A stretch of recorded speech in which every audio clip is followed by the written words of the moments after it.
Get on the ground! The shout pierced the morning air. A woman's voice cried out, terrified, confused, as cameras turned and people froze. Two officers pinned her down on the sidewalk, their knees pressing hard, their radios crackling with panic. No one knew who she was, not yet. To the world, she was just another black woman in distress, another headline waiting to happen. But within minutes, her name would send shockwaves through Washington because she wasn't just anyone. She was the daughter of a federal judge investigating police corruption. Welcome, story lovers! From where are you watching? Hit the like button and drop your city name in the comments so we can see how far our story travels. It was supposed to be a quiet Sunday morning in Atlanta. The city was waking slow, sunlight spilling across glass towers, news vans parked along the Capitol lawn, and somewhere in the hum of traffic, a woman named Ariana Cole was preparing for another ordinary day. She wasn't famous, not to the world at least. But inside federal hallways where decisions shaped the nation, her last name carried weight, one her friends didn't even know about. Ariana was the daughter of Judge Miriam Cole, a woman whose name had been whispered in D.C. circles ever since she began leading a confidential corruption probe involving several high-ranking officials. Ariana had always lived in the shadow of that responsibility, careful, composed, and fiercely private. Her life was about control, structure, and distance from anything that might look like trouble. That morning, she put on her workout hoodie, tied her hair back, and stepped out for a jog near Centennial Park. It was her ritual, 20 minutes of peace before the world could interfere. The air was clean. Her playlist is soft. For a moment, she was just another face in the city, free, unseen, safe. But safety for some was always temporary. A police cruiser idled at the curb ahead, its engine humming. Two officers inside, quiet, watching. Ariana didn't notice. Not at first. The past week, protests had filled the news again. Another video, another name, another life reduced to hashtags. But that morning, she believed the chaos was somewhere else.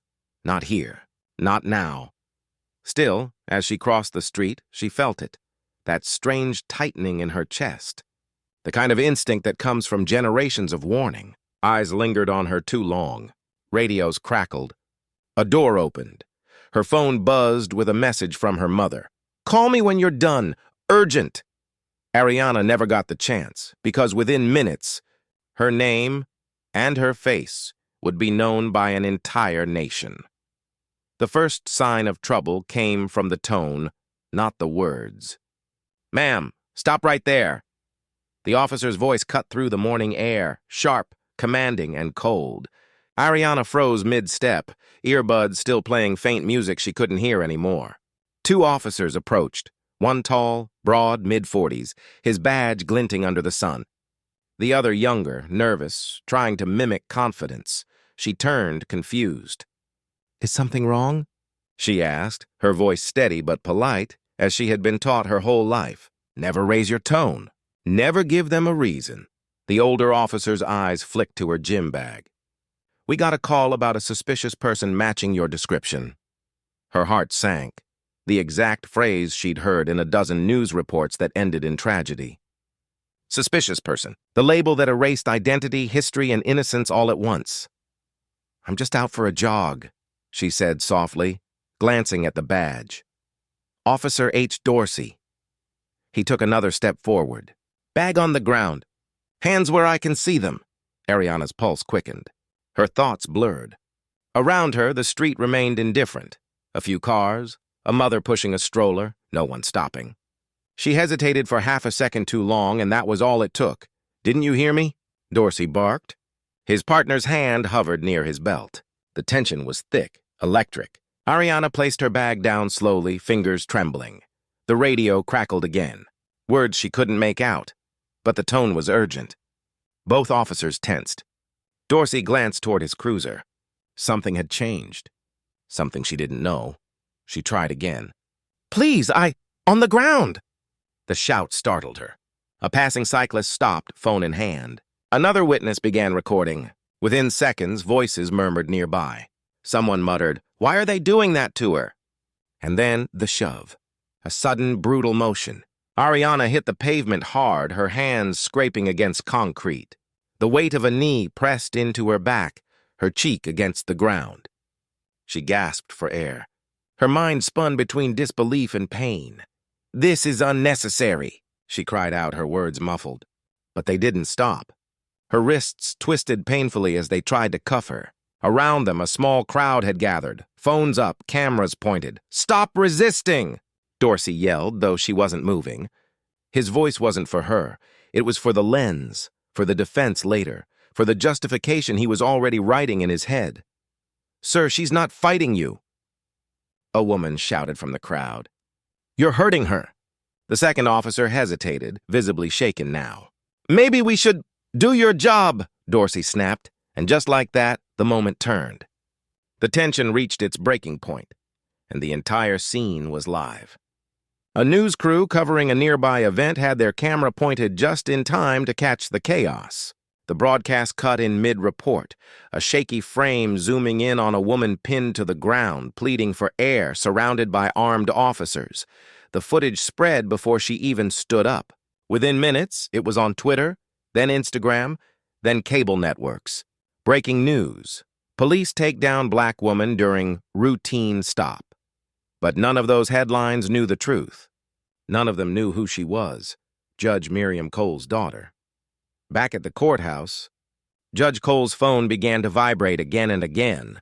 Messages, missed calls, reporters, officials, someone from the Department of Justice, and in that instant, the story stopped being local.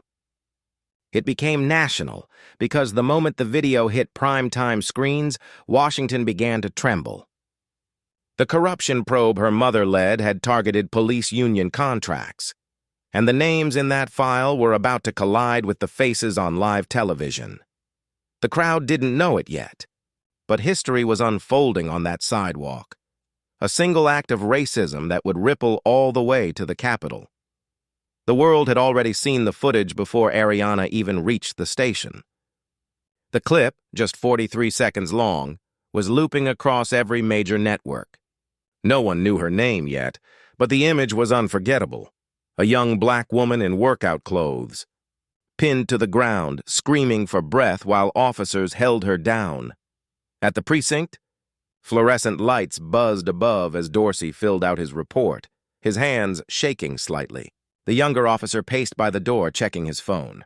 His screen lit up with headlines. Public outrage erupts after Atlanta arrest. Ariana sat on the floor of the holding cell, wrist red and swollen. Her thoughts blurred between disbelief and dread.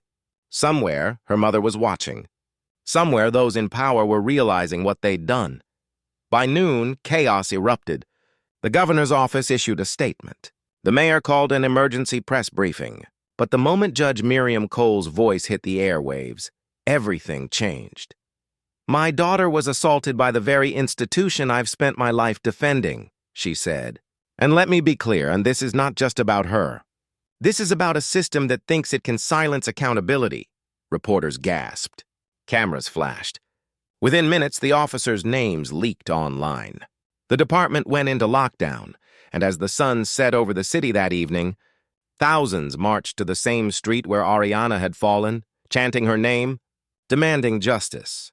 "Dear audience, where are you watching from? Drop your city name in the comments!" The following days blurred into something surreal. Ariana's face became a symbol, printed on posters, shared on screens, spoken in chants that echoed across city blocks. What began as an act of violence on a quiet street had ignited a fire across the nation. Protests swelled from Atlanta to D.C., demanding answers, demanding reform. The police department issued a statement, the usual mix of denial and apology. An internal review is underway. But the public wasn't waiting this time. The footage, the outrage, the truth, it was all too clear. And behind the scenes, Judge Miriam Cole used every ounce of her influence to ensure her daughter's case wasn't buried. What she uncovered shook Washington to its core. The same officers involved had ties to the very officials her investigation had threatened to expose. For Ariana, healing didn't come easily. The bruises faded, but the memory didn't. She'd always avoided her mother's world of politics and power, yet now she was part of it. unwillingly, unforgettably. Her pain had become a mirror for a country forced once again to confront its reflection. Weeks later, as she stood on the steps of the courthouse, reporters shouting her name, Ariana said quietly, "No one should have to be someone's daughter to matter." Her words spread faster than the footage ever had. Not just a statement, but a reckoning. How many more stories like hers will it take before justice no longer needs a camera to be believed? Thanks for watching. Subscribe for more powerful true stories and heartfelt tales that must be heard.